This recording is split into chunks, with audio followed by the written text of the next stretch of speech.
Good afternoon, everybody. Good to see all of you here today. Before I discuss the ceasefire with Iran, I have a quick update from the First Lady of the United States. Yesterday marked the very first conviction under the Take It Down Act, landmark legislation that First Lady Melania Trump played an instrumental role in getting passed, that protects victims from non-consensual AI-generated sexually explicit images, cyber stalking, and threats of violence. This is a huge achievement for the First Lady, and I know the President is very proud of his wife's efforts in getting this critical legislation passed to protect America's youth. So we thank the First Lady for her efforts, and we hope that others will report on this historic conviction yesterday. With respect to the two-week ceasefire announced by President Trump last night, this is a victory for the United States of America that the President and our incredible military made happen. From the very beginning of Operation Epic Fury, President Trump stated this would be a 4 to 6 week military operation to dismantle the military threat posed by the radical Islamic Iranian regime. Thanks to the unbelievable capabilities of America's war fighters, the United States has achieved and exceeded those core military objectives in just 38 days. The U.S. military destroyed Iran's defense industrial base, crushing the regime's ability to manufacture weapons that they and their proxies use to maim and kill Americans and terrorize the world.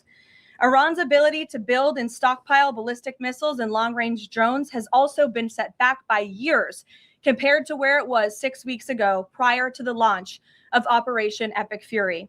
We destroyed the vast majority of Iran's ballistic missiles, launcher vehicles, and long-range attack drones through more than 450 strikes on ballistic missiles and approximately 800 strikes on Iran's drone launching units and storage facilities. In total, more than 13,000 targets across Iran were struck. Again, this is in the matter of just 38 days. Meanwhile, the Iranian Navy was completely annihilated. The United States destroyed more than 150 naval vessels in total, including 16 entire classes of Iranian warships. Despite once being the largest undersea force in the Middle East, Iran now has 0 submarine vessels. 97% of Iran's once massive inventory of more than 5,000 naval mines has also been targeted and destroyed. Iran's air forces are functionally and operationally irrelevant at this point, after the United States maintained total air dominance over their country for weeks on end. To underscore the significance of this, before Operation Epic Fury, the Iranian Air Force would fly between 30 to 100 flights per day. Today, that number is 0. Iran's ability to fund and support its terrorist proxies has been greatly reduced. At this point, Iran can no longer distribute weapons to its proxies in the region. And most importantly, Iran will not be able to acquire nuclear weapons.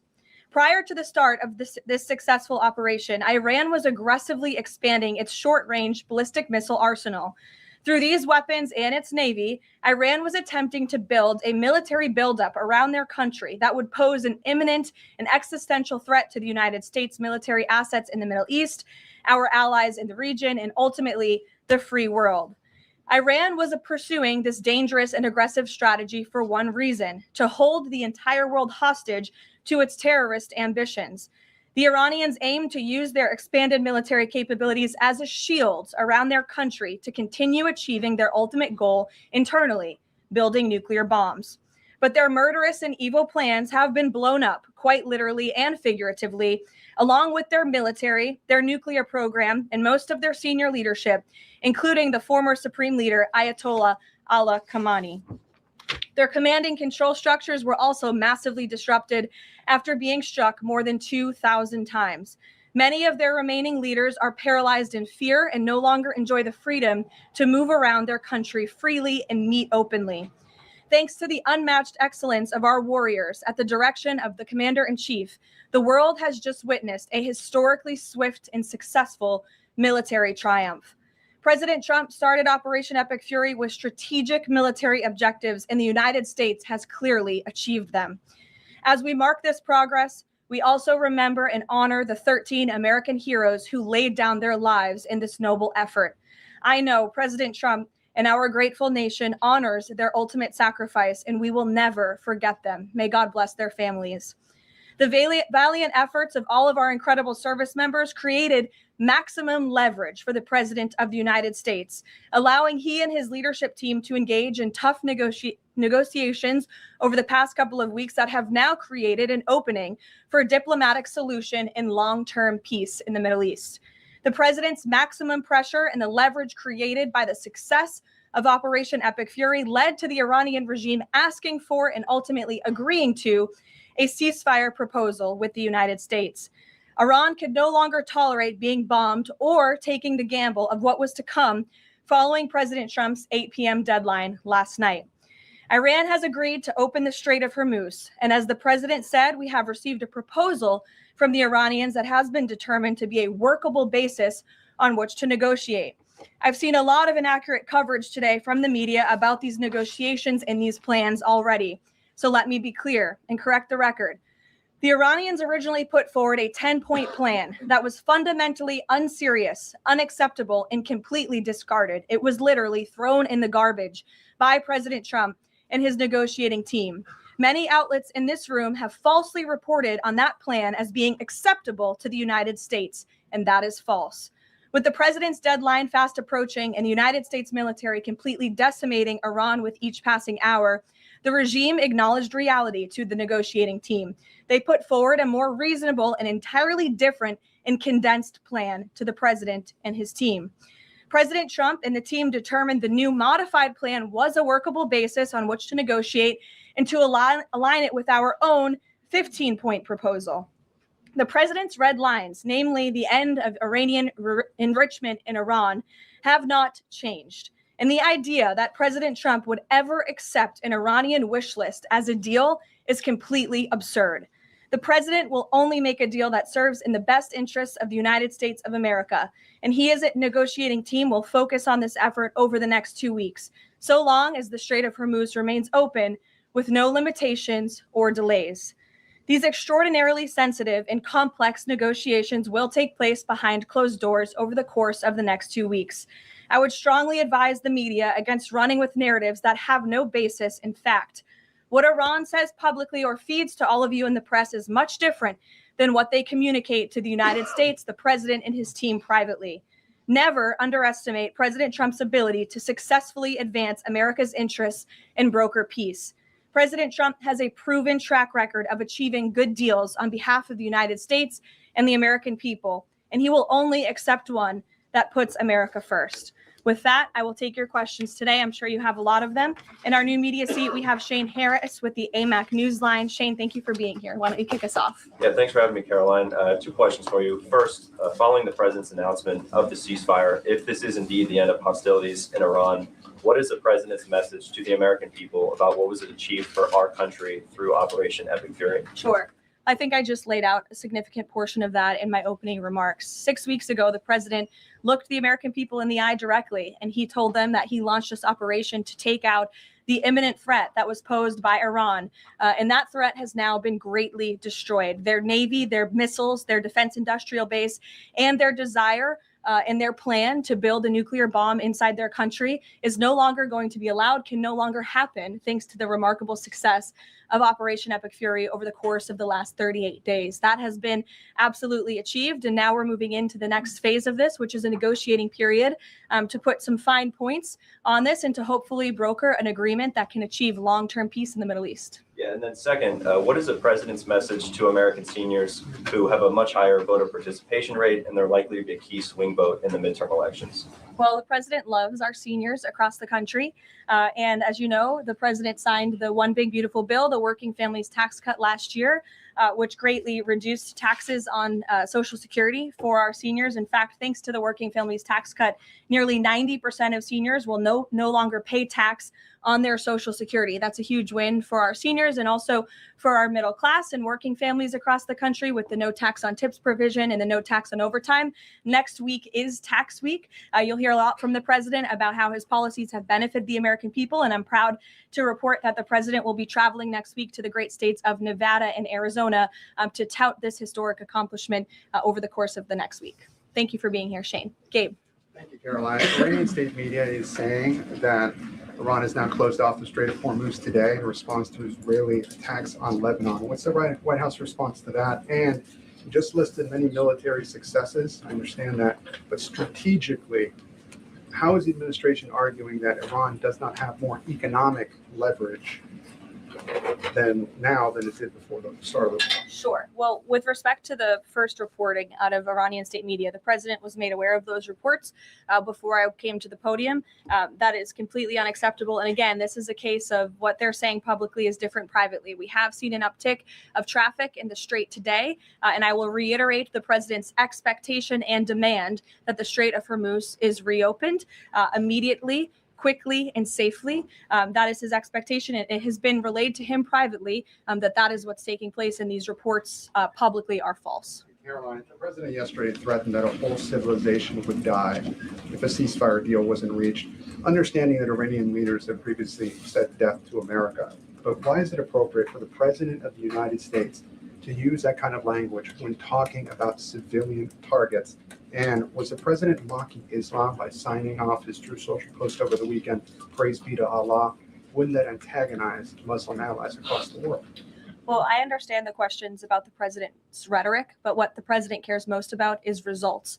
And in fact, his very tough rhetoric and his tough negotiating style is what has led to the result that you are all witnessing today. Iran publicly acknowledging last night that they have agreed or that they wanted this ceasefire with the United States because they no longer could tolerate being bombed by our very powerful and lethal military, and that they have committed to the reopening of the Strait of Hormuz, which the president will hold them accountable for. And it's something the administration is closely monitoring in real time. So, Danny. Should the world not take his word seriously? The world should take his word very seriously in understanding that the president is always most interested in results. And it was the Iranians who backed down, not President Trump. He said that they would face very grave consequences, as you just laid out, by the 8 p.m. deadline if they did not agree to reopening the Strait of Hormuz. And what did they do last night? They agreed to reopen the Strait of Hormuz. Danny. Thanks, Caroline. Would President Trump like to see Lebanon included in this peace deal? Because as you know, there have been increased Israeli strikes on Lebanon today with dozens of casualties there. Sure. Lebanon is not part of the ceasefire. That has been relayed to all parties involved in the ceasefire. As you know, Prime Minister Netanyahu put out a statement last night in support of the ceasefire, in support of the United States' efforts. And he's also assured the president they'll continue to be a helpful partner throughout the course of the next 2 weeks. Is there any thought, though, that the president might like to see Lebanon included at a future date, given that it seems to be causing or potentially undermining the Iran ceasefire? Again, this will continue to be discussed, I am sure, between the president and Prime Minister Netanyahu, the United States and Israel, and all of the parties involved. But at this point in time, they're not included in the ceasefire deal. Jeff. Thank you. Caroline, will the U.S. take part in talks with Iran in Islamabad on Friday? I can announce that the president is dispatching his negotiating team, led by the Vice President of the United States, J.D. Vance, Special Envoy Witkoff, and Mr. Kushner to Islamabad for talks this weekend. The first round of those talks will take place on Saturday morning local time, and we look forward to those in-person meetings. What role does the president see for the U.S. in monitoring or helping with the Strait of Hormuz going forward? I think the president commented on that this morning. We're going to continue to monitor it very, very closely. We will be helpful in any way that we can, but we fully expect Iran to do this, and the president has made that quite clear as well. It's, again, as his statement said last night, the ceasefire is subject to the safe reopening of the Strait of Hormuz. Again, this was just determined last night. We understand things take time, but that's the president's expectation, and he will hold everyone to it. Sure, in the green blazer. Thank you, Caroline. Sure, and then in front of you. But Andrew, you can go ahead. All right. You're not wearing a green blazer. I am actually wearing a green blazer. It's a little brown to me, but go ahead. Fair enough. Regarding the president's rhetoric, when the U.S. invaded Iraq in 2003, George W. Bush said in a message to the Iraqi people that the military campaign was directed, quote, against the lawless men who rule your country and not against you. Yesterday, the president threatened to destroy Iran's civilization, the entire civilization, not the Iranian government, but the Iranian civilization, the Iranian people. The U.S. has been a moral leader for most of its history by fighting wars against other governments, not against civilizations. How can the president claim that America can ever have the moral high ground if he's threatening to destroy civilizations and not casting wars as fights against other governments? Andrew, I think you should take a look at the actions of this president over the course of the past 6 weeks and the actions of our brave men and women in our United States military who have taken out essentially taken out the military of a rogue Islamic regime that has chanted death to America for 47 years, that has killed and maimed thousands of American soldiers over the course of the last 5 decades. The president absolutely has the moral high ground over the Iranian terrorist regime, and for you to even suggest otherwise is frankly insulting. All due respect, Caroline, Go ahead. with all due respect, Go ahead. there is Just given what we've seen in Lebanon today and the increased attacks from Israel, I mean, is there any concern that Netanyahu is trying to kill the ceasefire? The president spoke with Prime Minister Netanyahu last night. And in that private conversation, Prime Minister Netanyahu relayed exactly what he said to the world publicly, that he supports the president and Israel remains a key ally and partner to the United States. They've been a tremendous partner over the course of the past 6 weeks, and we thank them for their heroic efforts as well. The president had that conversation last night, and that was relayed to the world publicly as well. Reagan, go ahead. Caroline, I have a question for you on Iran, and then I have a question on the Dignity Act as well. On Iran, it's been reported that the ceasefire was struck after the involvement of 2 unlikely factors, J.D. Vance and China. What role did those parties play in striking a deal? Well, Vice President Vance has played a very significant and a key role in this since the very beginning. Of course, he's the president's right-hand man. He is the vice president of the United States. He's been involved in all of these discussions. And as I just announced, he'll be leading this new phase of negotiations in Islamabad later this week. With respect to China, there were conversations that took place between top levels of our government and China's government. The president has great respect for President Xi and a great working relationship with him and with that country. And he looks forward to visiting China in just a few weeks. And on the Dignity Act, it's getting a fresh push through Congress. It would give some illegal immigrants in the country a path to citizenship. What's the White House's position on this legislation, and would the president sign it if it made it to his desk? Honestly, Reagan, I haven't spoken to the president about the legislation, but I will have that conversation and we'll get you our formal position on it as soon as we can. You're welcome. Go ahead. The president suggested in an interview this morning that he would support a joint U.S.-Iran venture to charge tolls for ships going through the strait. Does the president believe that the U.S. should earn revenue from the Strait of Hormuz going forward? It's an idea the president has floated, as you know, and it's something that will continue to be discussed over the course of the next 2 weeks. But the immediate priority of the president is the reopening of the strait without any limitations, whether in the form of tolls or otherwise. On the highly enriched uranium, has Iran given the administration any indication that it would simply turn over the enriched uranium, or is this an expectation that the president has that he would have to send in ground troops in order to do that? This is on the top of the priority list for the president and his negotiating team as they head into this next round of discussions. And as I said in my opener, that is a red line that the president is not going to back away from. And he's committed to ensuring that takes place. We hope it will be through diplomacy. Have they given any indication that they would turn it over? They have. They have. Yes. Trevor. The latest news out of Iran is that the air defenses have been activated in several cities, including Isfahan, and that explosions have been heard in Isfahan. Who is bombing Iran right now? Were those reports just as of a few minutes ago? Yeah. Okay, so obviously I'll have to go back and check with the national security team. I'm standing out here with all of you, but I will do that and we will get you an answer, okay? And just on the civilization question that we've been talking about. And I would just add to that point, again, I haven't seen these reports. I'm not verifying them. Not that I don't trust you, Trevor, but I want to go back and check with the experts here at the White House.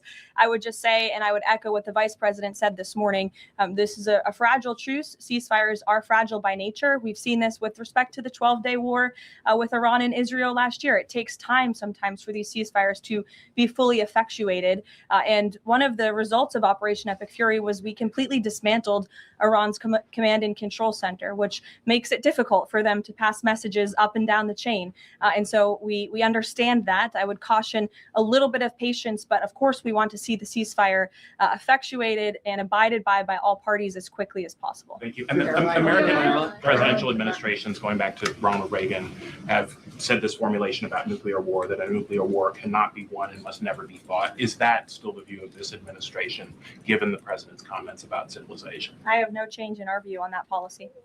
Katie. Thanks, Carolyn. I'm just, given the gravity of what he said yesterday, what was your understanding of what he meant when he said, this civilization is going to be eliminated? I think it was a very, very strong threat from the president of the United States that led the Iranian regime to cave to their knees and ask for a ceasefire and agree to reopening the Strait of Hormuz. So it was a very strong threat that led to results. And as the Secretary of War stated at the Pentagon this morning, it was not an empty threat by any means. The Pentagon had a target list that they were ready to hit go on at 8 p.m. last night if the Iranian regime had not agreed to open the strait, which they did. And I think that's something we should all be grateful for. The United States is a moral leader in the world, given that I was asked this exact same question by your colleague Andrew in the back. And I think, again, the insinuation by anyone in this room that Iran somehow has the moral high ground over the United States of America is insulting, considering the atrocities that they have committed against our people and our military over the past 5 decades. John, go ahead. Thanks a lot, Caroline. 2 questions for you. One has to do with a statement, a joint statement put out this morning by some of America's European allies, our NATO allies. And in that joint statement, they said regarding the Strait of Hormuz, our governments will contribute to ensuring freedom of navigation in the Strait of Hormuz. What's the administration's reaction to that joint statement? Does that smooth things over when the president meets with NATO Secretary General a little bit later this afternoon? I have a direct quote from the president of the United States on NATO, and I will share it with all of you. They were tested and they failed. And I would add, it's quite sad that NATO turned their backs on the American people over the course of the last 6 weeks, when it's the American people who have been funding their defense. As you know, President Trump will be meeting with Secretary Ruta in a couple of hours here at the White House, and I know he looks forward to having a very frank and candid conversation with him. And then secondly, in regards to this conflict, 38 days, as you pointed out, President Trump has said that there's been regime change. Has that regime change led to more freedoms for the Iranian people? I think that's a question that's being asked a little bit too early, John, and we hope that is the case, but it's something that has yet to be seen. Eamon. Caroline, on this question of tolling by the Iranians in the Strait of Hormuz, I've heard you talk about a number of red lines that the president has in this negotiation, but I haven't heard you say that Iranian tolling in the Strait of Hormuz is a red line. Would it be acceptable to the United States at the end of all this if the Iranians are able to charge tolls in the Strait of Hormuz? I think the president was very clear and simplistic in his language last night in his Truth Social post, where he said that this ceasefire is subject to the free, safe, and immediate reopening of the Strait of Hormuz. That's very plain language, and it should be taken at face value. You mean free to charge? Carrie, go ahead. Without limitation, including tolls, yes. Carrie. A quick follow-up on the tolling. Why would the U.S. allow Iran to collect tolls in the Strait of Hormuz? That's not something that we've opposed for a number of years now. Again, that's not something we've said that we've definitively accepted. The joint venture is something that was proposed by the president, but he was very clear in his statement last night. He wants to see the strait reopened immediately without limitation, and that's something we're going to hold them to. A second question on family and friends in Iran. I myself am Iranian, and I've been talking to them through the blackout. One of my family members yesterday said goodbye to me. So what message should we be sending Iranians when they message me saying, what should they be doing right now? How should they stay safe? Because they really don't know what to do. I think the president's main priority, and my main priority as his spokeswoman, is to make sure that clear messages are sent to the American people, of course, which is my job today. With respect to the Iranian people, the president, has taken out the imminent threat that was posed by their military to the United States, to our allies in the region, to our forces in the region. And of course, as the president has long said, he hopes that Iran will be a country of peace, of prosperity, and we're moving into this next round of negotiations to hopefully come to an agreement with with this new regime that will create long-term stability in the Middle East. He has said that they should stay inside of their homes and also take back their country. So there's a contradiction there. So how do you address that? Again, we're moving into this next round of negotiations with the remnants of the regime and those that we are speaking with now to hopefully reach a place of peace long term for the region, and that includes the Iranian people as well. In the blue, go ahead. Thank you, Caroline. The White House posted the statement from the Iranian government that the passage in the strait will be coordinated with Iran's armed forces. As of today, who controls the Strait of Hormuz?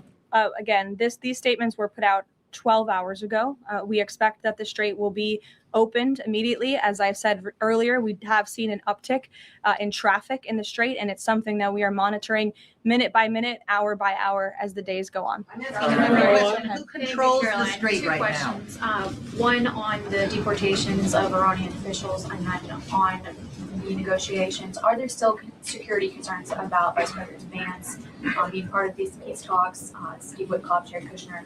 And then two, given the ongoing deportation of General Soleimani's niece, does the Trump administration plan to deport more relatives or people in the families of Iranian officials that are in the U.S.? Certainly, anyone who is here fraudulently. I understand one of the individuals who their visa was revoked by Secretary Rubio and they were deported by ICE. They had a fraudulent asylum claim. That's against the laws of the United States.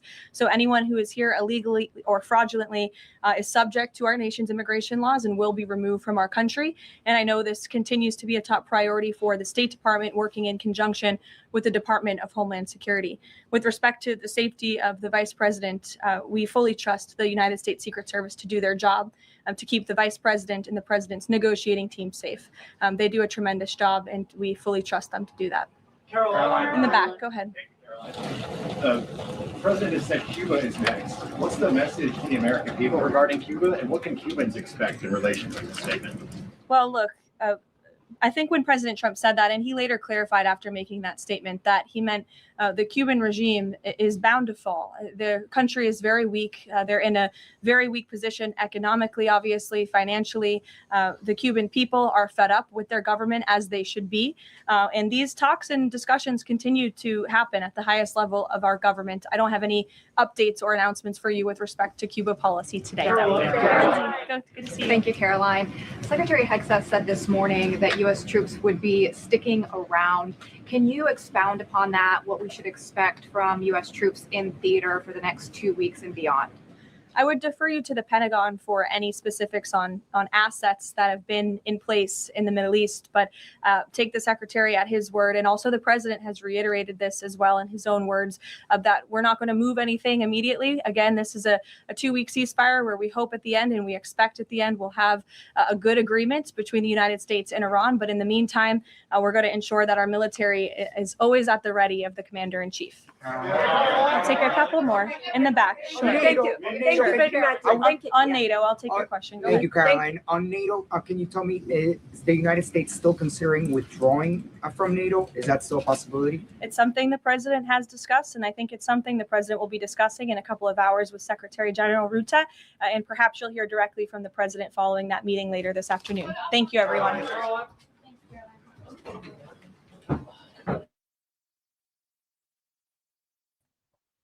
Well, hello, everyone. Welcome to the Indoctrination. Let me take care of this microphone situation. Welcome, one and all, to this Hump Day, Trump Day, Wednesday, April 8th in 2026. Wow, a lot going on. So I wanted to show you that because first of all, Caroline Levitt is awesome. And also because there were some, questions about the ceasefire and all that. And also people challenging President Trump with everything that's been going on. Now, what was very interesting is there are a couple things that I want to take you to, and I'm going to take you to a little bit of the press conference with Pete Hegseth. But one of the things that President Trump said last night that I showed you was that he's going to look at and investigate the people that put out, bad intel on let's see. Let me see if I can find it. CNN has withdrawn their statement, and they claim they got it from the Iranian news media. So he's put this out, but there's also additional things that are happening. It's that are involve the media and the alternative media that have been exposed, Alex Jones and Megyn Kelly and so many others. And so I wanted to take you to President Trump's most recent post. Let me pull it up here. Not the most recent, actually, but one today. Okay. This was just 14 hours ago. Let me take you to that first. The United States will work closely with Iran, which we have determined has gone through what will be a very productive regime change. There will be no enrichment of uranium, and the United States will, working with Iran, dig up and remove all of the deeply buried B-2 bombers' nuclear dust. It is now and has been under very exacting satellite surveillance, Space Force. Nothing has been touched from the date of the attack. We are and will be taking tariff and sanctions relief with Iran. Many of the 15 points have already been agreed to. Thank you for your attention in this matter. President Donald J. Trump. That was at 7:22 a.m. this morning. And I want to take you to the CNN stuff. But, basically, and also, what do you call it? I'm not finding that right now, but the also the post by Kash Patel is talks about this, and here is what they've done here. Let me bring this up for you here. Here we go. FBI and our partners have arrested a former SOCOM employee who supported our top-level military warfighters for allegedly transmitting classified information to a member of the media. Outstanding work by FBI Charlotte and FBI Counterintelligence and Espionage Division, as well as the Justice Department partners. Let this serve as a message to any would-be leakers. We're working these cases and we're making arrests. The FBI will not tolerate those who seek to betray our country and put America in harm's way. Now, this is very interesting because they're starting to go after the media, and not in necessarily Trump obviously threatened to sue CNN, but also legally the FBI is involved, and they're finding the leakers and they're finding the media personnel who are involved in this takedown of the United States. And this is something that I showed you last night about Tulsi Gabbard, who is they're looking into these people, and this is the guy, by the way, supposedly, and because this was sent out by U.S. Homeland Security News. The FBI has arrested a former U.S. Special Operations Command civilian employee for leaking classified information in the press.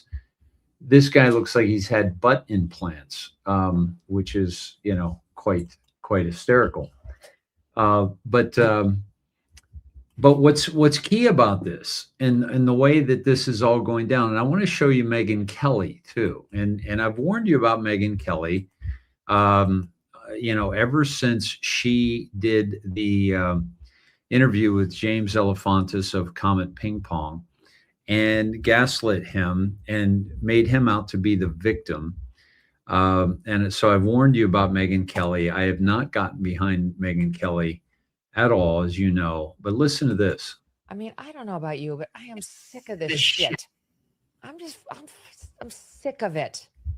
Can't he just behave like a normal human? I mean, honestly, like the president, 3D chess, shut up. Fucking shut up about that shit. You don't threaten to wipe out an entire civilization.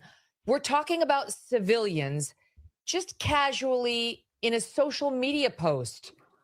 Like I am the first to try to understand Trump and his strategy and to not freak out over his weird social media posts and language that is loose and incendiary. Truly, I've lived with it for 10 plus years. I learned it the hard way when I was on the receiving end of it for 9 months. And truly, I think that was a gift to me in many ways because it helped me really come to understand what he does with his social media. There's a reason why you were on the receiving end of it, Megyn, because President Trump knows your true colors. But this is completely irresponsible and disgusting. This is wrong. Meanwhile, it got us a ceasefire with Iran. It's wrong. He should not be doing it. I don't care that it's his negotiation tactic is to kill an entire country full of civilians, men, women, and children. An American president so that the Strait of Hormuz will be opened. It's just wrong. It's not hard to say it. It's not hard to recognize it. I wish he would stop doing this. Like, he can't negotiate without doing this. What does that say about him? What does that say about the position that our country is in right now in these negotiations? He's got to say this. He can't be a dignified, strong leader without threatening a bunch of war crimes. Like what is he, Genghis Khan? Like what is he trying to do? And why can't he do it with strength, threats? Sure, go for it. That don't diminish and demean the United States of America in this way. Well, there you have it. And so what we're getting here is very interesting because let me take you to President Trump's post. So we saw this with Steve Bannon. We saw this with Alex Jones. We've seen it with Laura Loomer, and it's just these people have huge audiences, and these huge audiences are if they're following these people to begin with, then what does that say about them? That it tells me that they're awake light, right? That they are, not quite awake. And so I want to take you to President Trump's post. Now, as you and I both know, as we all know, because we are anons, we follow Q, we respect what's going on, we trust the plan. And this isn't blindly, by the way. Like, I don't follow people blindly. You know that about me. I don't follow President Trump blindly. I don't support what he's doing blindly. I support what he's doing because I've seen the plan. I've followed Q. I don't accept outside comms. Trump is Q plus. And so he did a very, basic post today at, let's see, at 12:04 p.m. Numerous agreements, lists, and letters are being sent out by people that have absolutely nothing to do with the USA-Iran negotiation. In many cases, they are total fraudsters, charlatans, and worse. They will be rapidly exposed after our federal investigation is completed. Okay? So he's basically saying they're going after him. There's only one group of meaningful points that are acceptable to the United States, and we will be discussing them behind closed doors during these negotiations. These are the points that are the basis on which we agreed to a ceasefire. It is something that is reasonable and can easily be dispensed with. It's very much like fake news CNN last night headlining a source that had no power or authority to write a letter claiming great authority. President Donald J. Trump. Okay, now I want to take you to, let me see right here.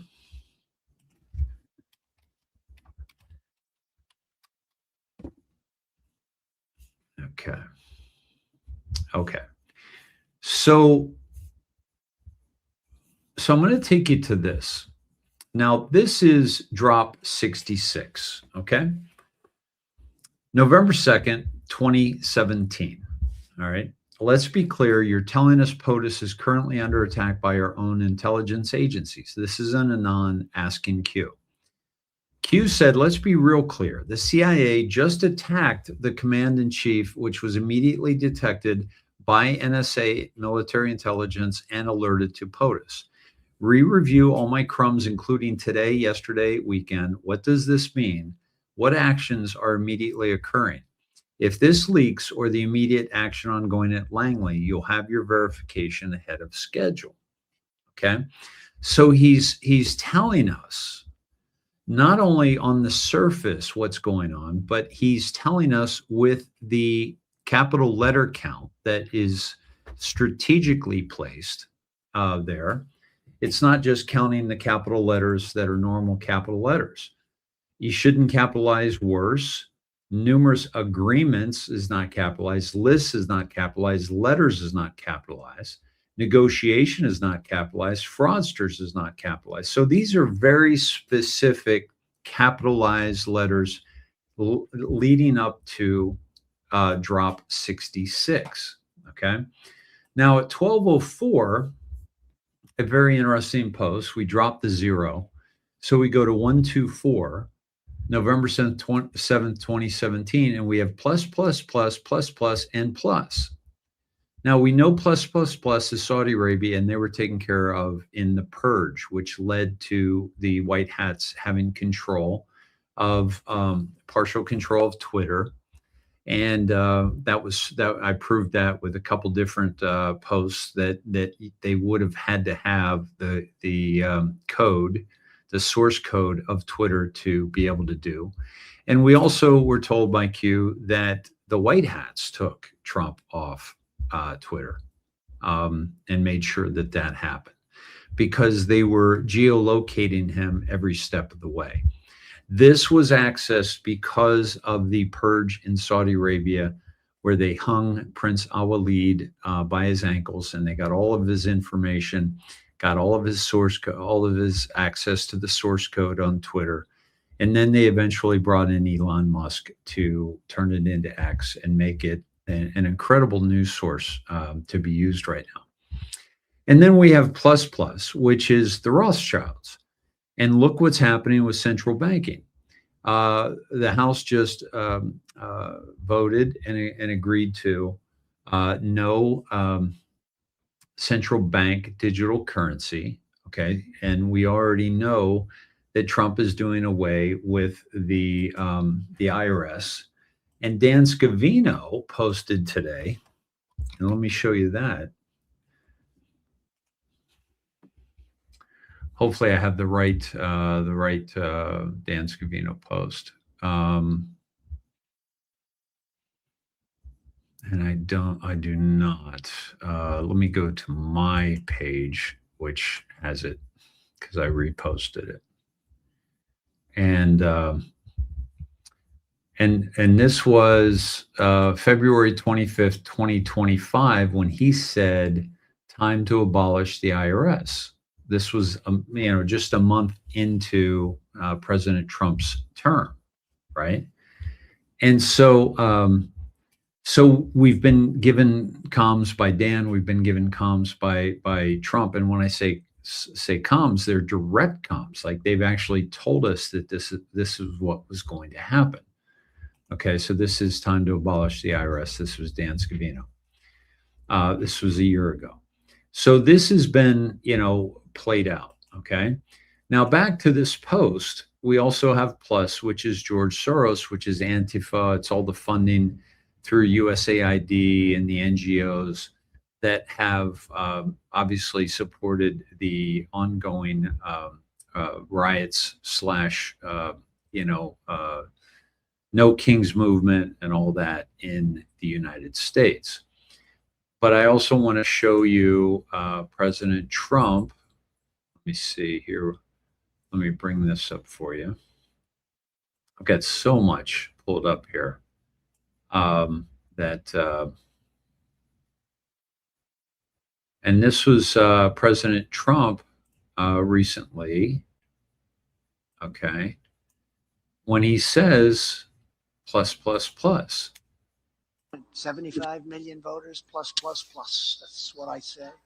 75 million voters plus, plus, plus. That's what I say. And he said this at 9:11 p.m. Okay.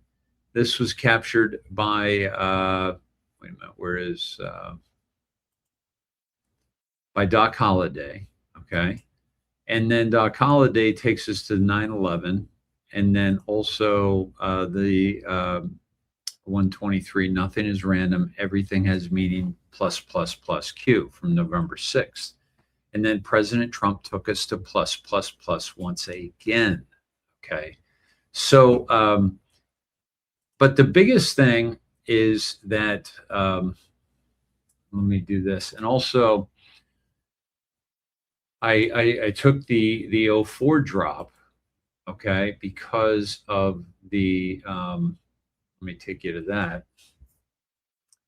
Because 1204 is sometimes 04 is 04. Some of us come here to drop crumbs, just crumbs. POTUS is 100% insulated. Any discussion suggesting he's even a target is false. POTUS will not be addressing nation on any of these issues as people begin to be indicted and must remain neutral for pure optical reasons. To suggest this is the plan is false and should be common sense. I believe that's a mistype of isn't. Focus on military intelligence, state secrets, and why might that be used versus any three-letter agency. What Supreme Court decision opened the door for sitting president to activate? What must be showed? Why is POTUS surrounded by generals? And then, of course, what must be showed is treason.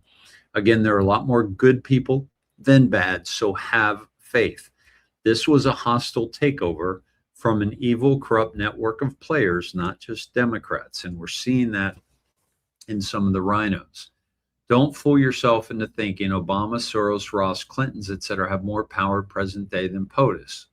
Now, that also takes us to the plus, plus, plus, and plus, plus, plus. Because Clinton was deeply tied into, and Obama were deeply tied into Saudi Arabia, given that Prince Al-Walid funded Obama's education. They gave a great deal of money to the Clinton Foundation. And then, of course, you got Soros and the Rothschilds. Operation Mockingbird, taking us back to their use of the CIA Operation Mockingbird mechanism to control the minds of the masses. Patriots are in control. Sit back and enjoy the show. Okay. So, so really good to see not just President Trump communicating directly regarding these people, but also indirectly going after these people. Okay. So, so yeah, so this is very, very, very significant what is happening. All right. Now, this is April 7th. Okay. This was at, let me see the timestamp on this. This was in the morning yesterday. Okay. And Benjamin Netanyahu, and let me take you to this.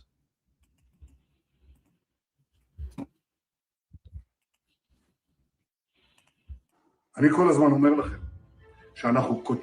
right, I thought this was in English. I had an English version. But let me take you to, let's let's see. Obviously, Netanyahu continued to bomb Lebanon. Okay.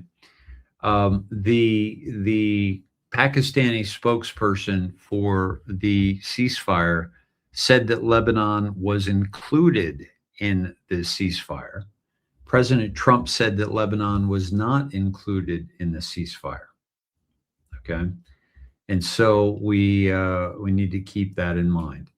Also, Disclosed TV posted just in, eligible young men will automatically be registered for U.S. military drafts starting December 2026. That's from the Military Times. Now, that's very interesting. And I quite honestly don't know how I feel about that, because I think that this should be a choice. And because of the sheer increase in the recruitment that we've seen, that we've got enough soldiers. Okay. And so that's something that I think is very, very curious, to say the least.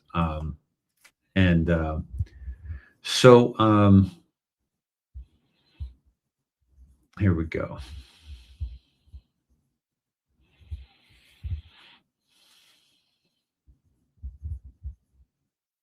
Okay. Let me take you to a little bit of the press conference today with Pete Hegseth and Dan Raisin Kane.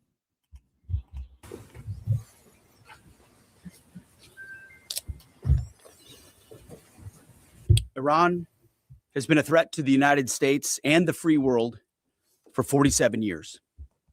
Chants of death to America, targeting our people, killing Americans, lying and blackmailing their way toward a nuclear weapon, so they thought. No longer. Not on our watch. Other presidents marked time and kicked the can down the road. President Trump made history. From the strike that took out Qasem Soleimani, to tearing up the disastrous Obama-Iran deal, to the precision campaign that obliterated Iran's nuclear sites in Operation Midnight Hammer, to the decisive military victory we just achieved in Operation Epic Fury. No other president has shown the courage and resolve of this commander-in-chief. President Trump forged this moment. Iran begged for this ceasefire, and we all know it. As the President Truth this morning, a big day for world peace. Iran wants it to happen. They've had enough. Operation Epic Fury was a historic and overwhelming victory on the battlefield. A capital V military victory. By any measure, Epic Fury decimated Iran's military and rendered it combat ineffective for years to come. You see, in less than 40 days, one of our combatant commands, Central Command, CENTCOM, using less than 10% of America's total combat power, dismantled one of the world's largest militaries. The world's leading state sponsor of terrorism proved utterly incapable of defending itself, its people, or its territory. We untied just a fraction of our strength, and Iran suffered a devastating military defeat. Together with our Israeli partners, America's military achieved every single objective on plan, on schedule, exactly as laid out from day one. Iran's Navy is at the bottom of the sea, whether it's the Soleimani class, their frigate class, their prized drone aircraft carriers, submarines, mine layers, sunk. Iran's Air Force has been wiped out. Iran no longer has an air defense, any sort of a comprehensive air defense system. We own their skies. Their missile program is functionally destroyed. Launchers, production facilities, and existing stockpiles depleted and decimated. And almost completely ineffective. Iran shot hundreds and hundreds of missiles and one-way attack drones at our aircraft carrier. They were obsessed with it, and they never got even close. Every single one of those shots easily shot down miles and miles away from the Abe Lincoln. They were blowing ammo into Fantasyland. Contrast that with, most significantly, in last night's wave of more than 800 strikes, we finished completely destroying Iran's defense industrial base, a core pillar of our mission objective. What little they have left buried in bunkers is all they will have. They can still shoot, we know that. Their command and control is so decimated they can't really talk and coordinate, so they still may shoot here and there, but that would be very, very unwise. But they can no longer build missiles, build rockets, build launchers, or build UAVs. Their factories have been razed to the ground, set back in historic fashion. You see, had Iran refused our terms, the next targets would have been their power plants, their bridges, and oil and energy infrastructure, targets they could not defend and could not realistically rebuild. It would have taken them decades, and we were locked and loaded. They couldn't defend against it. President Trump had the power to cripple Iran's entire economy in minutes, but he chose mercy. He spared those targets because Iran accepted the ceasefire under overwhelming pressure.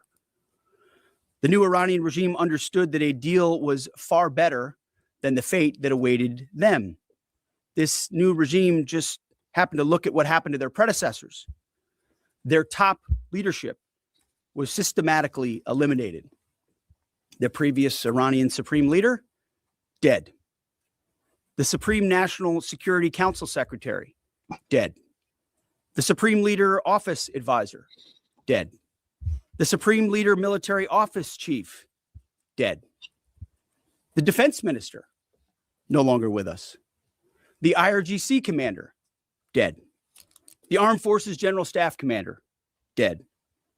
The Intelligence Minister, dead. The IRGC Navy Commander, no longer here. The IRGC Intel Chief, dead. I skipped over a bunch, and I could go on and on and on, to include the new so-called new supreme leader wounded and disfigured. This new regime was out of options and out of time, so they cut a deal. They know this agreement means that they will never, ever possess a nuclear weapon. Under the terms, any nuclear material they should have will be removed. Any material, they should not have will be removed. Right now, their dust is deeply buried and watched 24/7 overhead. The president has been clear from the beginning, there will be no Iranian nuclear weapons. Period. Full stop. Other presidents said it. President Trump did it. Operation Epic Fury. Less than 6 weeks, clear mission, decisive action, overwhelming firepower, America first, a historic battlefield victory. For decades, Iran killed Americans with roadside bombs in Iraq, using cowardly proxies to do their dirty work while they hid safely in Tehran. They struck our embassies with car bombs and attacked from the shadows, never daring to face us toe-to-toe. They thought they could bleed America with impunity. Well, they just learned the hard way what happens when you try to fight us directly. And even when they got lucky, one time in 40 days, and down 2 of our pilots, they couldn't hold them. In a daring 14-hour rescue operation, 7 hours in daylight and 7 hours of night, both pilots were recovered safely. Not once, but twice. A daylight thunder run right up the middle of their country. Boots on the ground. A midnight raid right up the middle of their country. Boots on the ground. 0 American casualties. The Iranians humiliated and demoralized. We control their fate, not the other way around. That's why they came to the table. Iran's defeat is America's retribution for every American lost to Iranian terror, especially those brave troops killed by Iranian-made roadside bombs in Iraq that my generation knows so well. and for the suffering their regime has inflicted around the world. Now we have a chance at real peace and a real deal. The War Department, for now, has done its part. We stand ready in the background to ensure Iran upholds every reasonable term. And as everyone knows, nobody makes a better deal than President Trump. To the warriors of epic fury, I say well done. You're the backbone of our country. Your skill, your bravery, and sheer guts and grit showed the world what America is all about. I'm proud of you. We're proud of you. President is proud of you. Job well done. But stay vigilant and stay ready. To the families of our fallen, your sacrifice was in service of a historic cause, and we will always remember your heroes, our heroes. We will continue to honor them. And to our Israeli allies, thank you for being a brave, capable, and willing ally on this battlefield. The rest of the world and the rest of our so-called allies saw what real capabilities look like. They should take some notes. Our troops, our American warriors, deserve the credit for this day. But God deserves all the glory. Tens of thousands of sorties, refuelings, and strikes carried out under the protection of divine providence, a massive effort with miraculous protection. Dude 44 Bravo spoke for all of us. God is good. The chairman will now provide an even deeper military detail on the historic success of Operation Epic Fury. Mr. Chairman. Thank you, Mr. Secretary, and good morning, ladies and gentlemen. Thanks for being here. I want to start this morning by honoring the 13 members of our American Joint Force who were killed in action thus far during this operation. Their sacrifice and that of their families is deeply important to us, and we are grateful for each of them, and will continue to mourn their loss. Their names and their bravery will never be forgotten.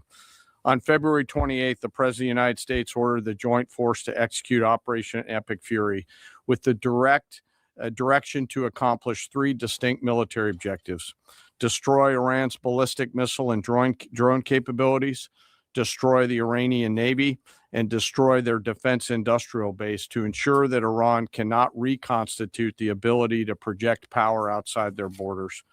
Over the course of 38 days of major combat operation, the Joint Force achieved the military objectives as defined by the President. We welcome the ongoing ceasefire, and as the Secretary said, we hope that Iran chooses a lasting peace. But as Secretary Hegseth said, let us be clear, a ceasefire is a pause, and the Joint Force remains ready if ordered or called upon to resume combat operations with the same speed and precision as we've demonstrated over the last 38 days, and we hope that that is not the case. I want to congratulate and thank the leadership today at U.S. Central Command, including the Commander Admiral Brad Cooper, the Deputy Commander Lieutenant General Kevin Leahy, the Senior Enlisted Leader Fleet Master Chief Compton, and every one of the component commanders, senior enlisted leaders, and especially the staff down at U.S. Central Command, who does not get called out for any of the credit, but grinds 24/7 to help offer the options that we bring to the Secretary and the President. I also want to highlight the forces in United States European Command under the command of Alexis Grinkowicz, who protected the western flank in support of CENTCOM. And I want to thank our partners across the intelligence community. Our ability to see and understand what an adversary is doing help us to be as decisive as we must be on the battlefield. And that includes DIA, NSA, NGA, the CIA, and the National Reconnaissance Office, and others. I want to thank the other combatant commands who have thus far contributed along the way to U.S. Central Command. This includes Transcom, Stratcom, Spacecom, SOCOM, and Cybercom, all of whom poured all in support of CENTCOM's efforts. And I want to thank, as the Secretary did, our Gulf partners who fought alongside each and every one of us every day. From the Kingdom of Saudi Arabia, the UAE, Bahrain, Qatar, Kuwait, and Jordan, all who joined us together to defend and protect our people and our assets, and who, if required, stand ready to do so again. And I want to thank my team at the Joint Staff who work literally around the clock in order to help me offer the options that I must with the associated risks to the Secretary and to the President. They are the hardest working people that I know, and I am deeply grateful for their service.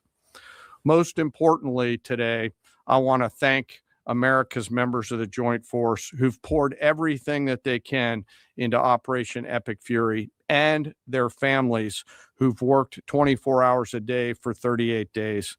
The Secretary and I could not be more proud of each and every one of you. And we deeply appreciate the support of the American people, who we know always have us in our thoughts and prayers. And we can feel this literally every single day. As the Secretary said, the United States has devastated the regime's ability to harm Americans and our interests for years to come. Since the beginning of major combat operations, the United States Joint Force has struck more than 13,000 targets, including in that 13,000, more than 4,000 dynamic targets that popped up on the battlefield and were immediately addressed, thanks to the exceptional command and control system and intelligence, acumen, and agility of our Joint Force. CENTCOM forces destroyed approximately 80% of Iran's air defense systems, striking more than 1,500 air defense targets, more than 450 ballistic missile storage facilities, 800 one-way attack drones storage facilities. All of these systems are gone. We've devastated Iran's command and control and logistical networks, destroying more than 2,000 command and control nodes and degrading their ability to target U.S. and friendly forces. It is, and we know this, incredibly frustrating right now to be a lower level Iranian commander trying to fight your fight. As the Secretary said, the Iranian Navy now lies mostly at the bottom of the Arabian Gulf, and we assess that we've sunk more than 90% of their regular fleet, including all of the major surface combatants, as the Secretary said. 150 ships are at the bottom of the ocean, and half of the IRGC Navy's small attack boats. Joint fires protected from the land, sea, and air executed more than 700 strikes against naval mine targets, and we had assessed that we destroyed more than 95% of their naval mines. And perhaps most importantly, we've destroyed Iran's defense industrial base, their ability to reconstitute those capabilities for years to come. We attacked, along with our partners, approximately 90% of their weapons factories. Every factory that produced Shahed one-way attack drones was struck. Every factory that produces the guidance systems that go into those drones was struck. Their missile defense industrial base is shattered, with more than 80% of their missile facilities gone, as well as their solid rocket motor production capability. It will take years for Iran to rebuild any major surface combatants, as more than 20 naval production and fabrication facilities have been damaged or destroyed. And nearly 80% of Iran's nuclear industrial base was hit, further degrading their attempts to attain a nuclear weapon. Throughout Operation Epic Fury, our joint force struck at the heart of Iran's ability to project power and threaten the United States and the region.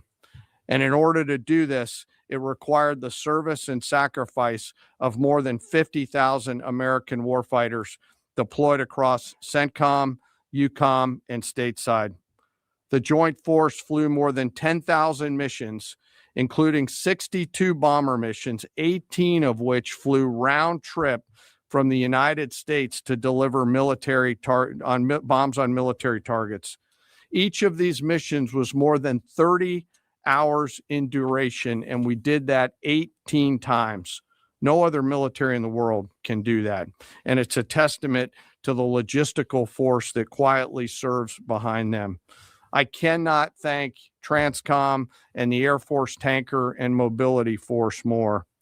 Combined with Army and Navy joint fires, we struck more than 13,000 targets.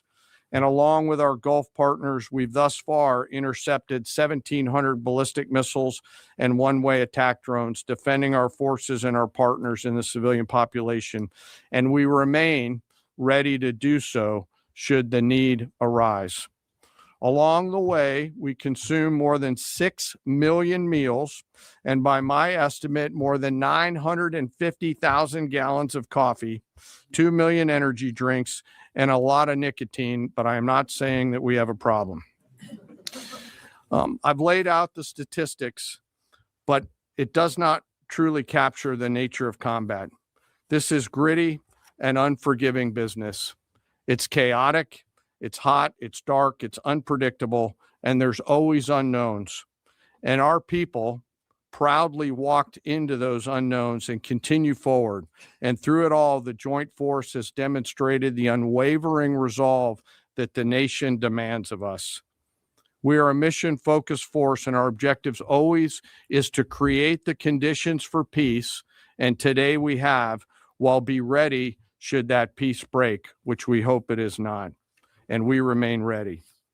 Before I turn it back to the Secretary, I also want to quickly revisit the rescue of the Air Force fighter crew over the weekend. To give you an update, we've had, the Secretary and I have had the profound honor of speaking directly with many of the warfighters on that mission, from the downed crew that were picked up to those forces that went and got them. Hearing these stories firsthand has only deepened our appreciation for their tenacity, creativity, courage, and grit of the American Joint Force. This is a story that gets to the very heart and soul of who we are as a joint force, who we are as Americans. Selfless sacrifice in service of others.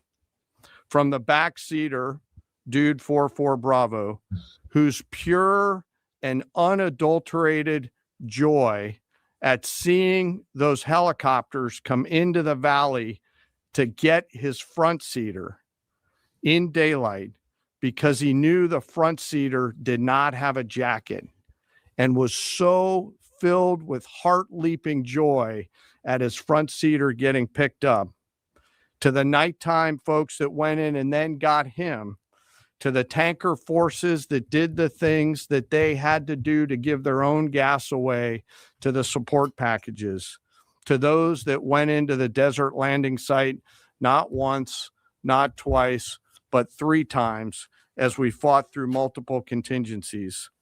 This was and is a joint force that has the guts to try, that does not quit, and who each and every day does the things that we must to dare to win. No lives were lost. We succeeded because the joint force is always at the ready. They trust each other, they trust their leaders, and they trust their training. And they remember first, foremost, and always that we do these things so that others may live, and we will never leave anyone behind. The success of Operation Fury thus far, and we hope it remains, culminates with this incredible rescue over the weekend, a direct example of the professionalism and courage of the United States military and our joint force. It's the service members on the front lines, our partners in the region, our teammates in the intelligence community, our civilian leaders in the OSW side of the house, the American workers who build the tools and weapons that we use, and the American people who back us up that help us to go do these things. I stand here humbled today, but frankly not surprised by what the Joint Force has been able to do. Their performance is fueled by a deep commitment to each other, their mission, and to our country. It is an incredible, deep honor for me to be a part of this joint force, and I'm humbled by the service and sacrifice each and every day that I am lucky enough to see. And finally, as I always do, I ask that we never forget our fallen and their families, especially those 13 fallen from Operation Epic Fury. May we always be worthy of their sacrifice and honor their legacy. And with that, sir, I'll turn it back over to you. Thank you, Mr. Chairman. We'll take a few questions. Alexandra Ingersoll, One America News. First of all, thank you to our troops. What role is our military playing in escorting vessels through the Strait of Hormuz at this point? And the president said on Truth Social that the U.S. will be hanging around to make sure everything goes well. obviously, Mr. Secretary, you just mentioned, we know the scars from hanging around in Iraq for decades. But what does that entail in terms of our military presence at this juncture? Yeah, we'll be hanging around. We're not going anywhere. We're going to make sure Iran complies with this ceasefire, and then ultimately comes to the table and makes a deal. So we'll stay put, stay ready, stay vigilant, as the chairman laid out. Our troops are prepared to defend, prepared to go on offense, prepared to restart at a moment's notice with whatever target package would be needed in order to ensure that Iran complies. As far as the Strait, you saw the initial agreement that was struck, which is Iran's letting ships go through. So there'll be that will be happening. They will be sailing, and ultimately, as the president, we've done an incredible job militarily inside the Strait of Hormuz. What Admiral Cooper, I failed to mention Admiral Cooper's name. He's done a phenomenal job along with everybody at AFCENT and ABCENT and ARCENT and all the components down there, laying the groundwork for Iran. Iran doesn't have the same ability to defend it the way they did before, and so as the president has pointed out to the rest of the world, we barely get any of our energy out of the Strait. Just a tiny fraction. It's time for the rest of the world to step up and ensure that that stays open after President Trump and the War Department brought Iran to the place where they are voluntarily opening it right now, as was announced last night. Yes, Jared. Thank you, Mr. Secretary, and thank you both for the update. President Trump posted on Truth Social this morning that there has been a very productive regime change in Iran, and that there will be no enrichment of uranium, and the U.S. will work with Iran to dig up and remove the deeply buried nuclear dust. So I just have two questions here. So both you, Mr. Secretary, and the President have referred to a new regime in Iran. So is this not the regime that was at war with us for 47 years? And what do we think of when we're saying that this is a new regime? What are we thinking and what are we saying there? And then my second question is, with any future deal with Iran, is their handing over of all of their enriched uranium and they're promising not to enrich any future uranium a non-negotiable for the U.S.? Well, it's always been non-negotiable that they won't have nuclear capabilities. And so right now it's buried and we're watching it. We know exactly what they have and they know that. And they will either give it to us, which the president has laid out. They'll give it to us voluntarily. We'll get it. We'll take it out. Or if we have to do something else ourselves, like we did in Midnight Hammer or something like that, we reserve that opportunity. But what's clear, what the new Iranian regime knows, is they'll never have a nuclear weapon or the capability to get a path to one. As far as the new regime, you heard the list that I read. It's a new group of people who've seen the full capability of the United States military and has a new calculus about what it means to negotiate with us. Hence why they came to the table wanting a ceasefire and the shooting to stop. So this new regime, which the regime has been changed, has a different interaction with the U.S. right here. Mr. Secretary, thank you. Of course, I was going in front right here. Thank you, Mr. Secretary and General Kane. Mary Margaret with the Daily Wire. 2 questions. Iran has said that safe passage through the Strait of Hormuz will be possible in coordination with Iran's armed forces and, quote, technical limitations. What do you believe that means? And then we've also heard reports that Iran has continued striking targets well into this morning. At what point are we beyond a grace period? Are we giving them a grace period? Is there a miscommunication there? What's going on with that? What we know is that Iran is going to say a lot of things. A lot of people are going to say a lot of things, claim a lot of things. What has been agreed to, what's been stated, is the strait is open. Our military is watching. I'm sure their military is watching, but commerce will flow. And that's what you saw the markets react to, is that reality. As far as shooting, that we were monitoring it last night in real time. Of course we are. Iran would be wise to find a way to get the carrier pigeon to their troops out in remote locations to know not to shoot any longer one-way attacks or missiles, because it takes time sometimes for ceasefires to take hold. We're watching it. We're prepared if necessary, but we hope and believe that it'll hold. Yes. Thank you, Secretary. Sorry. Thank you. Excuse me. Why are you so rude? Just wait. I'm calling on people. Thank you, Secretary. Yesterday in the President's Truth Social, he threatened to wipe out a civilization. That statement elicited a huge response in America. If Iran did not come to the table and make a deal yesterday by the deadline. Was the president really prepared to wipe out Iran entirely? Like I said, we had a target set, locked and loaded, of infrastructure, bridges, power plants. Remember, this is a terror regime. The military regime used all of these things for dual use to fund their military, to fund their terror campaigns. We had a lot of legitimate targets. They knew exactly the scope of what we were capable of. We hit some military targets on Karg, which is a bit of a signal. They can't defend it. And so Iran ultimately understood their ability, their future to produce, to generate power, to fuel their terrorist regime was in our hands, was in President Trump's hands. That's why they came to the table. He ultimately said, we can take it all from you. Your ability to export energy will be taken away. And the United States military has the ability to strike those things with impunity. That type of threat is what brought them to the place where they effectively say, hey, okay, we want to cut this deal. Yes, right here. Good morning, Mr. Secretary, Mr. Chairman. David Zier, Real America's Voice. During the ceasefire, what do we do when we see Iran rearming, regrouping, repositioning weapon systems and air defenses? And also, have we confirmed the specific model type of air defense or man pads that took down our F-15? And is it still a threat for our patrols? We're still working through the specific details around that particular shoot down. And the crews, when they normally return, go through a debriefing process along with the other members of that flight that were out there. And they'll go back, as they always do, and forensically look at what are the tactical lessons learned. Did we sense or see something? Could we have done something different?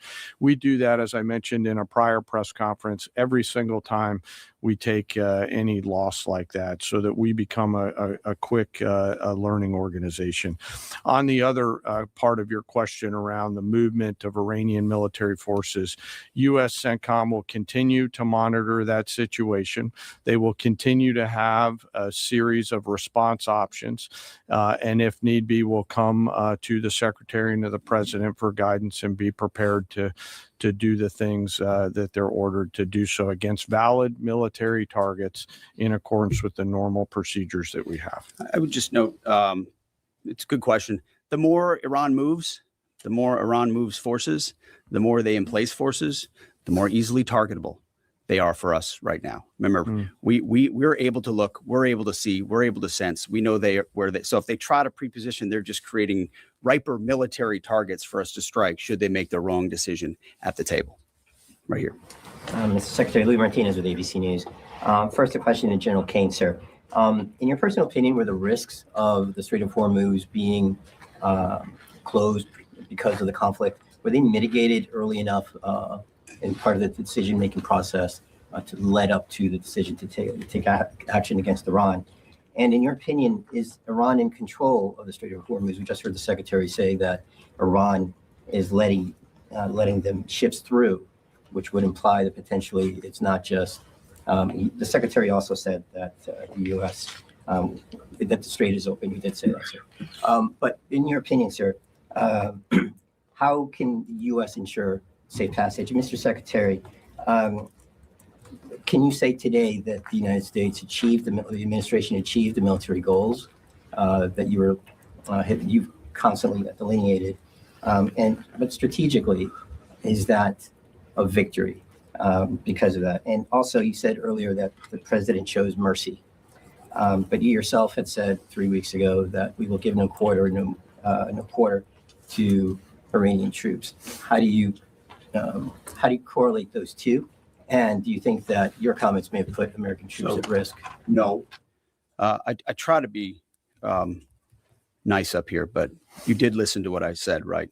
I laid out the objectives. We believe we've accomplished them, and it's a historic military victory. And President Trump has the option as the commander-in-chief to compel an adversary to the table, which is precisely what he did. And at the end, he chose to say, you know what, I'd rather talk to you at the table than obliterate your capability to export oil and fund your terror regime. So he did make that choice. That was his choice. He was a president of peace, and he's been willing to make those really tough calls that the American people elected him to do. Nothing we've done, not a single thing we've done. This is a typical, of course, it's ABC. Not a single thing we've done has put an American troop in more of a harm's way. We've only set our troops up to harm Iranian military capabilities, which they've done to devastating fashion and to great success. Mr. Chairman, you had a Louis, part of that there's a question. lot in that question. I'd love to take that offline and answer it, but I'm struggling to find exactly what your question was, and that's probably me, not you. No. Okay, all right. It was, Sorry about Mr. that. Chairman, it was an indictment framed as a question, so you're forgiven for not understanding. Go ahead, please. No, you've had your chance. Go ahead, sir. Thank you very I much. believe so, based on the Thank you very diplomatic much, Mr. negotiation. So Secretary. I believe so. It is I always believe nice so. to see you. Sorry. Mr. Kurd or Rahim Rashidi from Kurdistan. I'm representative Kurdistan TV and Kurdistan 24 today. I have two questions. Mr. Secretary, will your forces stay in the region and continue to defend and protect your allies and take the responsibility for their security? Second question is, as you mentioned many times, that you have full control of Iran airspace. Do you still have this control or not? Well, thank you for the question. The chairman mentioned the UAE and Bahrain and Qatar, Saudi Arabia, Kuwait, who have fought shoulder to shoulder with us, especially in defense of our facilities, of our people, of their facilities, and we appreciate that. So that coordination, of course, will continue. And then when it comes to the skies over Iran, I would point to Exhibit A and Exhibit B, 7 hours in the day, 7 hours at night. If any foreign adversary had attempted to do the same over our soil, they would have no ability to do so. Will they have a system here or there? Maybe. Do they have a network, a system that's capable of defending their skies? No, they don't. It's, as the chairman laid out, that's been dismantled, degraded, and destroyed. So it's a slight distinction, but an important one. Yes, right here. Go ahead. General George in the middle of a war. Excuse me. You got a question? Go ahead. Yep. Yes. Two questions actually for you. So during this time, is the president are you still encouraging civilians to rise up against the regime, or are they satisfied with this new regime change, or is this two-week period to kind of see where that leads? Also, talk about the enriched uranium going in there. Would that require special forces or other military, our service members? Who would be basically going in there and trusted to going in there to get that uranium out? Mm-hmm. Again, on the uranium, we're watching it. We know what they have, and they will give it up, and we'll get it, and we'll take it. If we have to, we can do it in any means necessary. So that's something the president is going to solve for. We already have with Midnight Hammer, with the place we put them in, and the reason it's in the situation where it is. The second one was about the people. Listen, I would love to see the Iranian people take advantage of this opportunity. They have been oppressed by the previous regime, and they'll have a new opportunity with this regime. That remains to be seen. That was not our objective in this effort, but they're brave people. Horrible things have been done to them by the previous regime. Tens of thousands targeted and killed and assassinated in a way the government never should. And we wish them the best. Absolutely. Thank you all very much. Appreciate it. I thought that was a pretty important press conference to show you.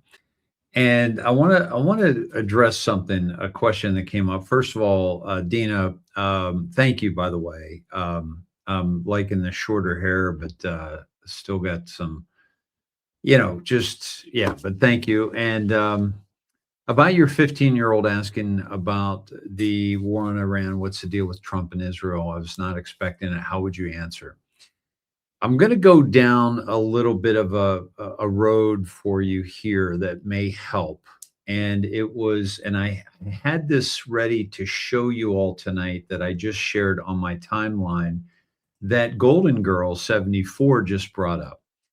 She asked, did you catch on to the relevance of Pakistan Prime Minister for negotiations and the relation of his brother Obama and the Awan brothers? The pallets of cash paid for all of it. I saw it all spelled out on X.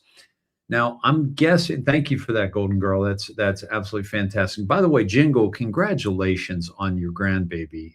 Great news. Thank you for sharing that with us. What a beautiful beautiful thing to experience and be a part of. So thank you for sharing that with us.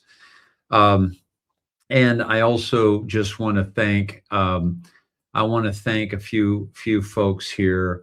I want to thank Gus Gustafson. I want to thank Phil Dans for your donations.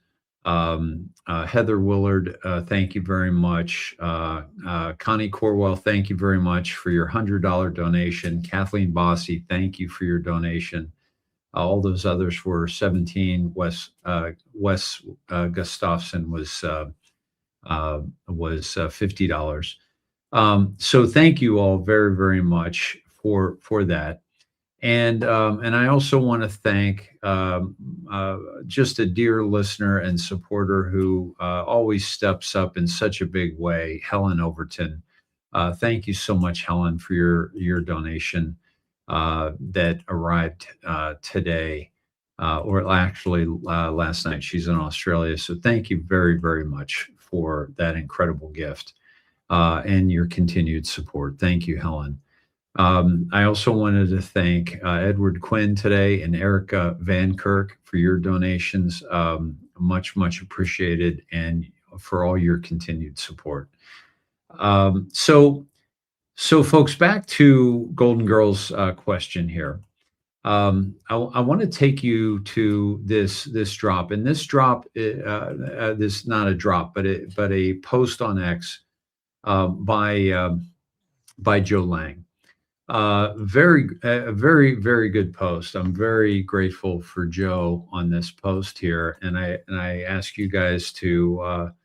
I think you're going to want to follow this guy if you're not already. Joe Lang on X.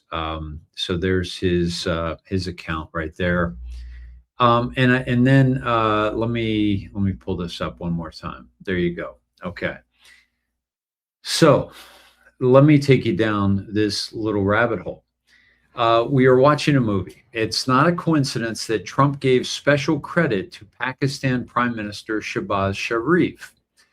Now, this is where it gets very, very interesting. Shehbaz Sharif is the brother of Nawaz Sharif. Nawaz Sharif was a 3-time prime minister in Pakistan who was removed 3 separate times for corruption. He was the prime minister when they first tested their nuclear weapons, and was also prime minister when Obama was negotiating his nuclear deal with Iran. This isn't a coincidence. Both Nawaz Sharif and Barack Obama were puppets of somebody I mentioned earlier tonight, Prince Al-Walid. Now, when President Trump uses the plus, and plus, I showed you who that was all about, and I mentioned to you Saudi Arabia and how there was much infiltration into our government by Saudi Arabia, primarily Prince Al-Walid. Now, Prince Al-Walid, now what's important to remember is, and I've told you this many times, is that there were 2 handlers for Saudi Arabia and Prince Al-Walid. The first was Hillary Clinton. Now, Hillary Clinton and Barack Obama were both running for president in the Democrat primary. Hillary was asked to step aside. She was like guaranteed, you're going to get to be president after Barack Obama. Barack Obama's handler is Valerie Jarrett. That's the snake poem that President Trump continues to say over many rallies. Okay. He was talking about Obama because, and the Muslim Brotherhood in general. Okay.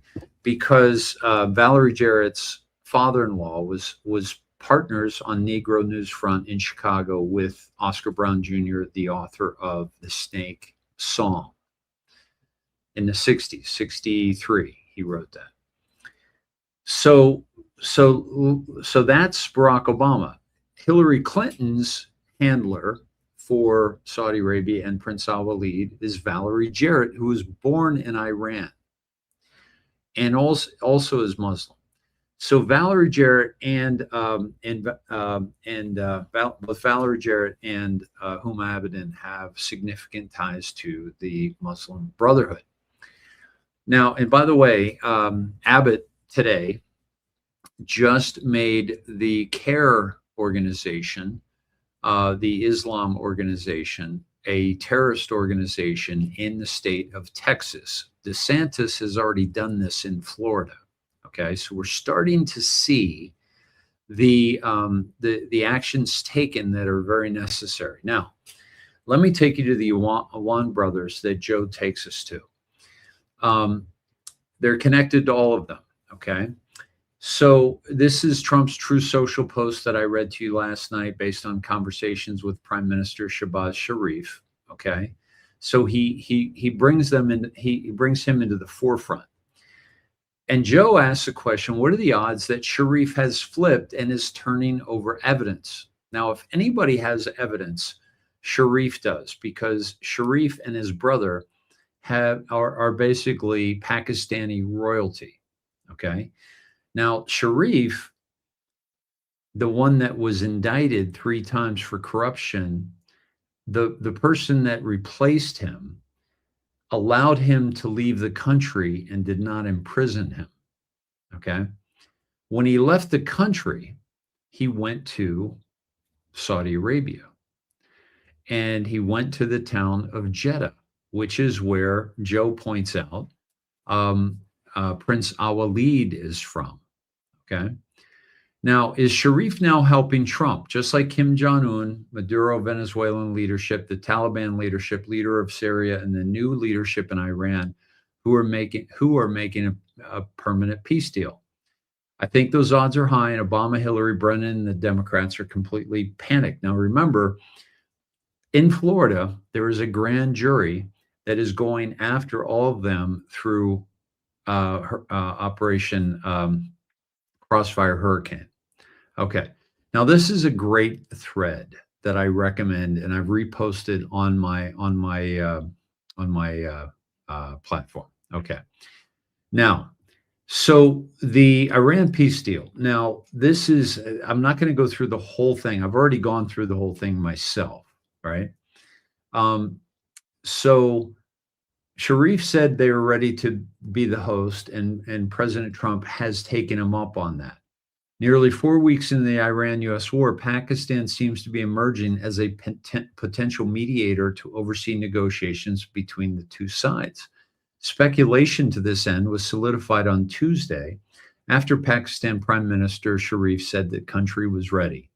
The Prime Minister is Sharif and is offering to mediate between Trump and Iran. Sharif family, a political dynasty in Pakistan going back many years. So his brother, okay, is also connected to Al-Walid. Now, let me take you to, I want to say this is in this thread, I want to go down 3. Okay. So this was the 16-year plan that Q told us about. Obama for 8 years, Hillary for 8 years. That was going to be the destruction of America. And part of that destruction of America involved the uranium deal, where they gave 20% to Russia, which ended up in Iran and North Korea, and the money that Barack Obama gave to Iran. Okay. Now, if you remember, the Awan brothers, they were very high-level IT men in Congress. They had the servers of all congressional correspondents, and this was the infiltration. Okay, the Q drop was spelled. The Q drop that spelled this all out was they never thought she would lose the 16-year plan to destroy America. Hussein, 8 years, install rogue ops, leak classified intel, military assets, cut funding to military, command away from generals. Remember, Barack Obama fired 187 generals and who were installed, but, you know, men in heels, okay, and men in pumps, all right?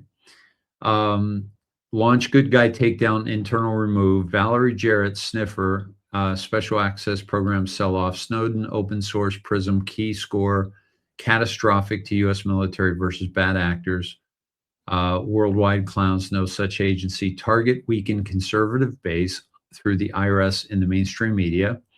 Open border, flood illegals, Democrats win, ISIS MS-13 fund install fear, targeting removal domestic assets, etc. Blind Eye North Korea, nuke build, classified 1, 2, and 3. Blind Eye Iran, fund and supply. Stage Supreme Court, Antonin Scalia was assassinated. That's the 187, okay? That was Obama, by the way.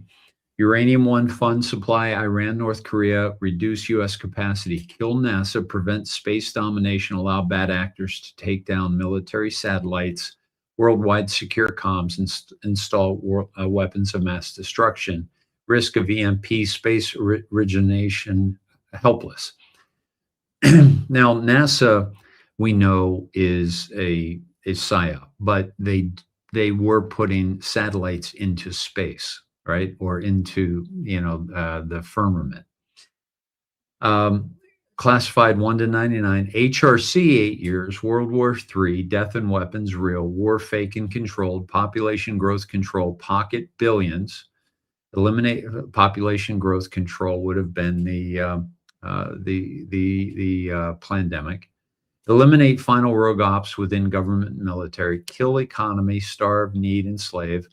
That was hurting a lot of people. Open borders, continue to open borders, revise constitution, ban sale of firearms, Second Amendment removal. They were working on that with all the false flags that they had going on.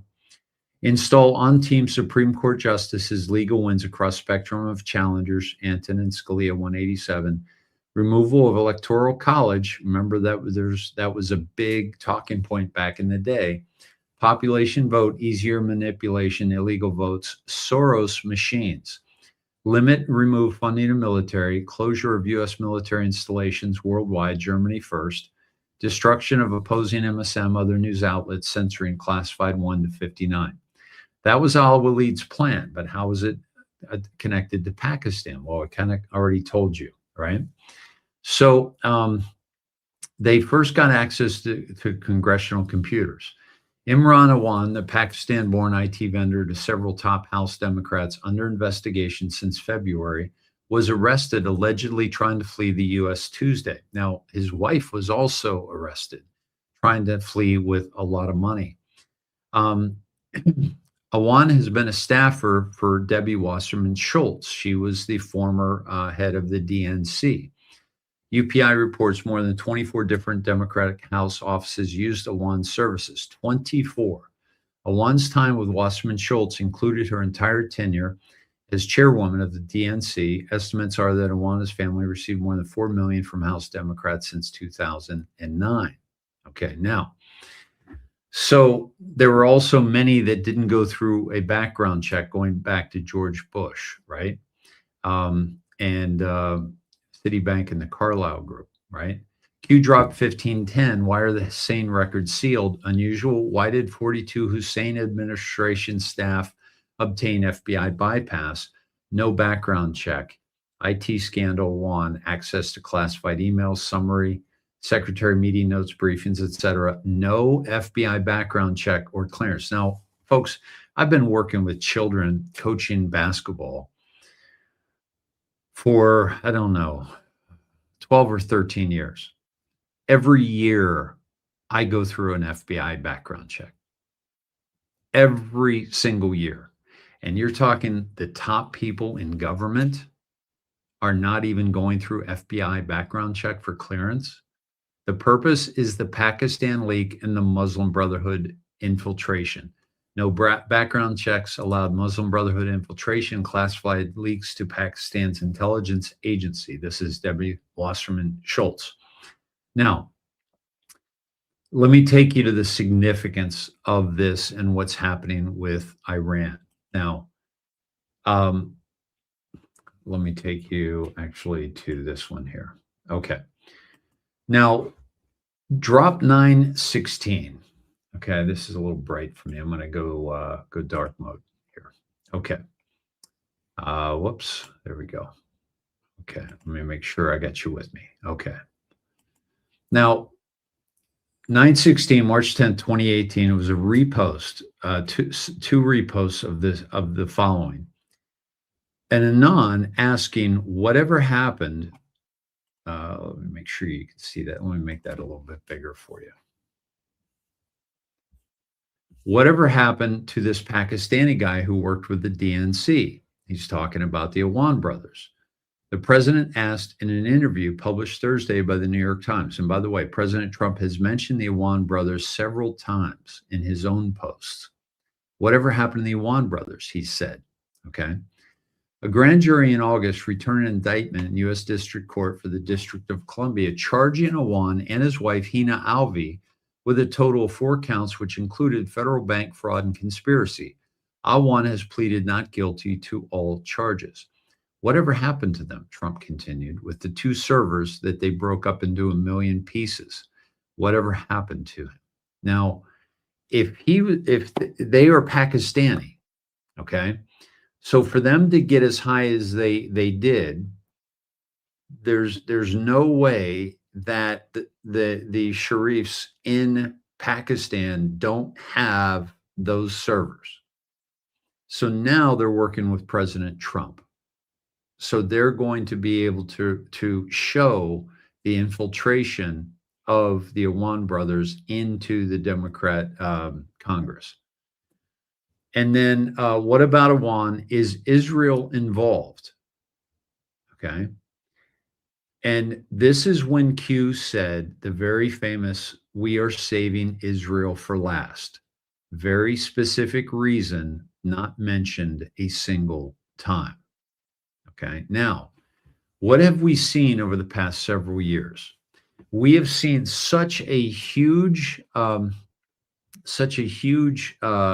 Let me get rid of this.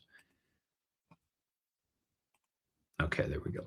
We've seen such a huge pushback on Israel. We've seen people absolutely, just being disgusted with Israel over their treatment of the Palestinians and over their, bombing of the Middle East. Okay. This is Sarah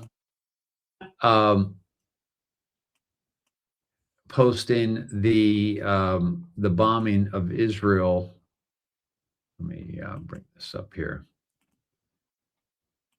The bombing of Lebanon, I'm sorry, by Israel. Okay. طلعت رفاعي هون طلعت رفاعي بربور. So this was within minutes, within a couple hours, I think, of the ceasefire agreement, which in a ceasefire agreement, the maybe Lebanon wasn't involved in the ceasefire agreement. However, what does that say about Israel when we're trying to establish peace, we're trying to establish credibility with the peace talks, and they start to bomb like crazy, okay? And then I reposted this today, and I said, we are saving Israel for last, Q, okay?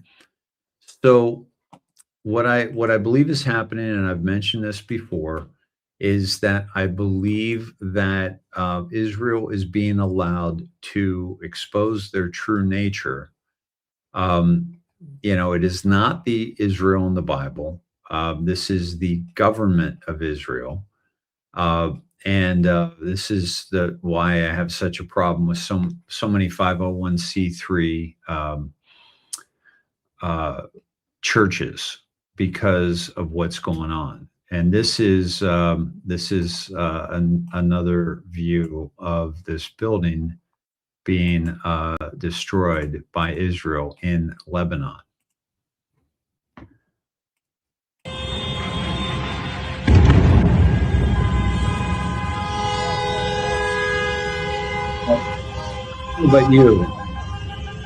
But this looks like an apartment building.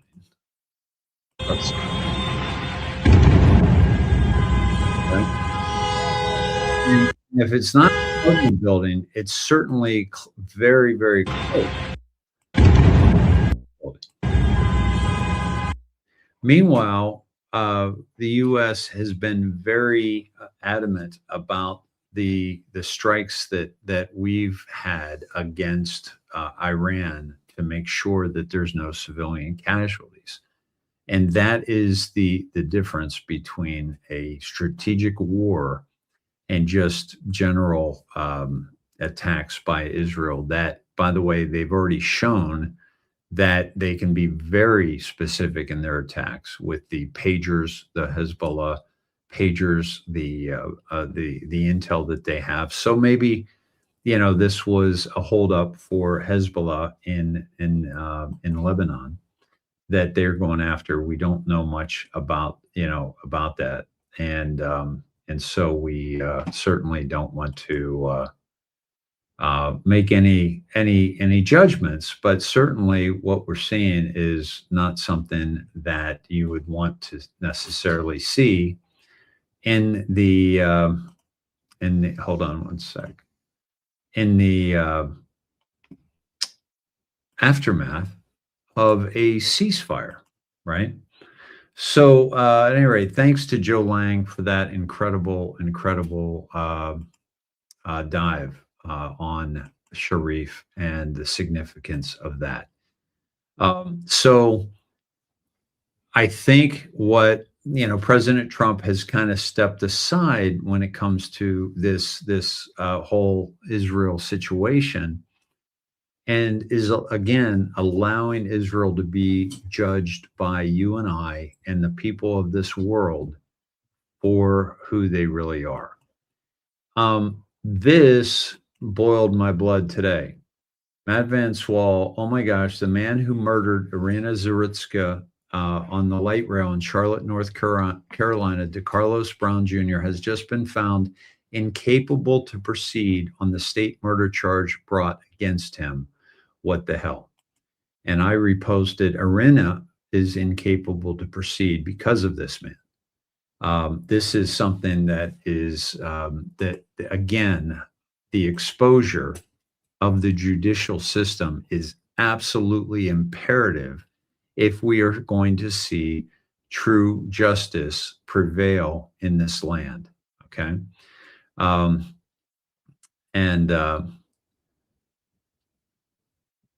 This is part of what I was talking about earlier from Joshua Hall.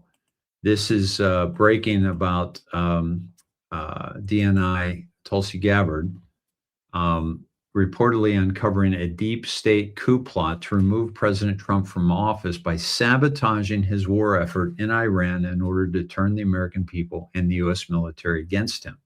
Gabbard is also said to have discovered communications between former high-ranking military and intelligence officials from the first Trump administration and the Biden administration and active members of the military involved in this war in which they are being told to disobey and refuse to carry out orders made by President Trump.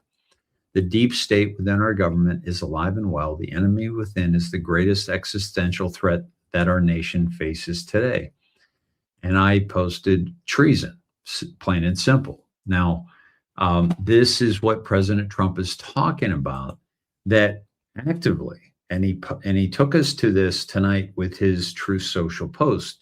This is President Trump actively communicating to you and I, the Anons, the people that are paying attention, that this is much bigger than what's going on in Iran, in Israel, and so forth, because it's exposing the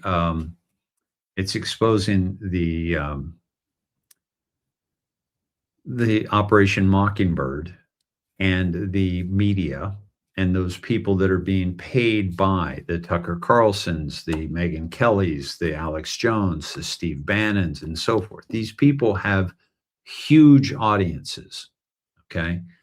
And they brought their audiences along. Candace Owens has done some great stuff on the Macrons. She's done some great stuff on Erica Kirk. So she's gaining a lot of attention. I've only shown you those aspects of her, and I've warned you and I've told you that she is an anti-Trumper because she's trying to expose Israel, but in the process attaching Trump to Israel. And I've told you that Trump is, when you look at what he's done to their two most significant methods of controlling humanity, and I'm talking about the Khazarians that control Israel, the media, he's completely discredited. The trust in the media has gone way, way down. He's keeping them around because he's calling them fake news every step of the way. And the banking, the central banking cartel, and that's being destroyed as well.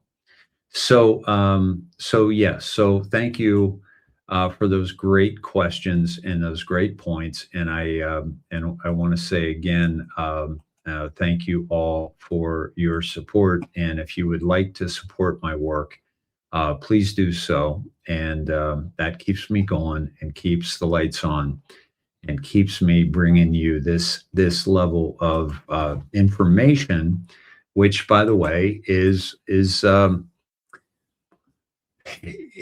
not Dave Snedeker's information. It might be Dave Snedeker's insight, but what it really is it's Q and Q plus and the things they told us many years ago. Most of those drops I showed you tonight were back in 2017. Okay, look how long this has taken, but also look how long the cabal has taken to gain this foothold of infiltration into the United States of America through our Congress, through our judiciary, and through our executive branch. And those three levels must be exposed. We cannot go forward into another election, another presidency, without those being exposed. Okay. And you know that, I know that, and we need to continue to spread this word as best we can, and not and be ready for when we do get questions like Dina's son, and be able to just speak eloquently to this is a show. Q has told us many times, you cannot tell the people the truth, you must show them.